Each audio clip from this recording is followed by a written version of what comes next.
Hey SnapFlash fam. South Africa's President Cyril Ramaphosa just wrapped a tense yet impactful visit to the White House. What started as diplomacy quickly turned into a high-stakes exchange with US President Donald Trump. Let's break down what went down, and what it means for press freedom and the SA-US relationship. Allegations of white genocide, heated discussions on refugees, and a powerful pushback by Ramaphosa. This wasn't your typical state visit. Could South Africa's message of unity survive the spotlight? Stay tuned. Before we unpack this dramatic meeting, hit that subscribe button and tap the bell so you never miss a SnapFlash update on African diplomacy and global headlines.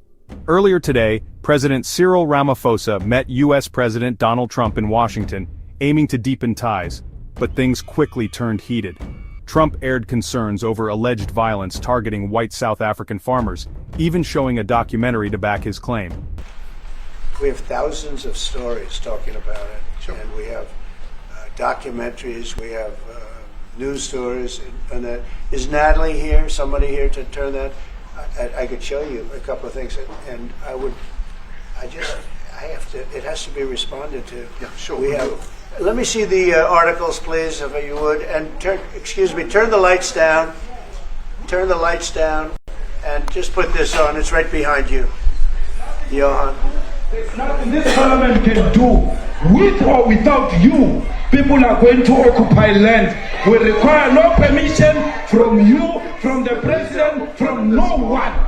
We don't care. We can do whatever you want to do.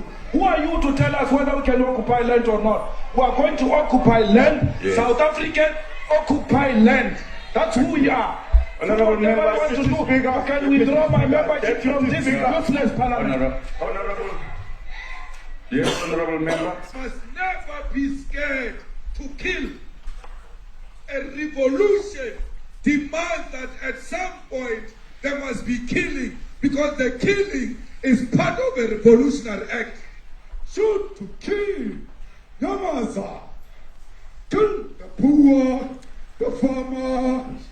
Kill the poor, the farmer. Pa, pa, pa, pa. To kill. Yamaza. Kill the poor, the farmer. Kill the poor, the farmer. DA in PE is a white man. So these people, when you want to hit them hard, go after a white man. They feel a terrible pain because you have touched a white man. Not because Mashaba and Soli will not be touched. They will be touched, don't worry. But we are starting with this whiteness. We are cutting the throat of whiteness. It's like Shoot to kill. Yamaza. Kill the poor, the farmer. Kill the poor, the farmer. Pa, pa, pa. Shoot to kill. Yamaza. Kill the poor, the farmer.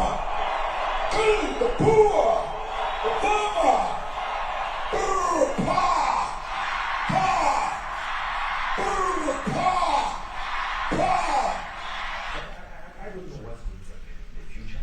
Saint Jude was not called for the killing of white people, at least for now.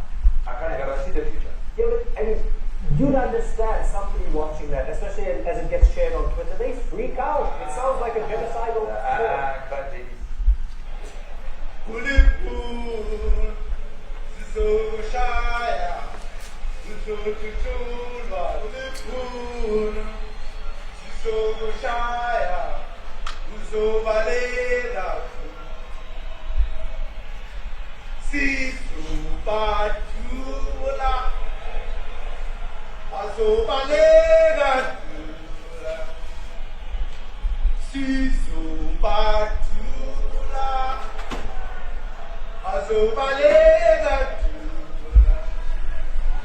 who will expropriate land without compensation, whether they like it or not. If they object, they can seek refugee in America.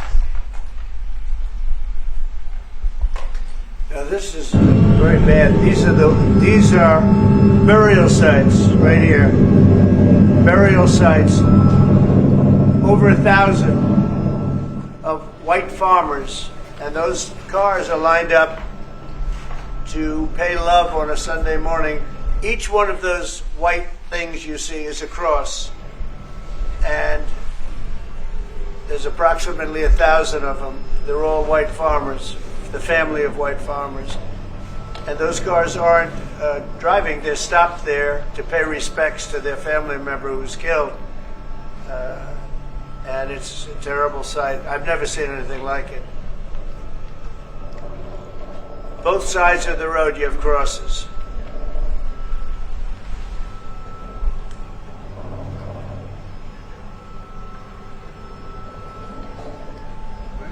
Those people were all killed. Have they told you where that is, Mr. President? No, I'd like to know where that is, because this I've never seen. But, okay. I mean, it's in South Africa. We need to find out. Staying composed, Ramaphosa called out the allegations as false and divisive, reminding the room that crime in South Africa affects all citizens. And it's not about race. He condemned hate speech across the board and stood firm on his government's commitment to unity and the rule of law. And I don't know how it can get any worse. These are and you know, the men that you saw, the people that you saw in that movie, those are officials. Those are people that were in office. They had one march, they had a dance in your parliament, whatever you may call it, legislature. Let me clarify that. Yeah. Let me clarify that, because what you saw, the speeches that were being made, one, that is not government policy. We have a multi-party democracy in South Africa that allows people to express themselves, political parties to adhere to various policies, and in many cases, or in some cases, those policies do not go along with government policy. Our government policy is completely against what he was saying, even in the parliament. And they're a small minority party, which is allowed to exist in terms of our constitution. But you do allow them to take land. No. You do allow them to take land. Nobody can take land. And then when they take the land, they kill the white farmer. And when they kill the white farmer, nothing happens to them. No, there is nothing happens to them. There is criminality in our country. People who do get killed, unfortunately, through criminal activity, are not only white people. Majority of them are black people. And we have now the farmers are black. The farmers are not black. I don't say that's good or bad, but the farmers are not black.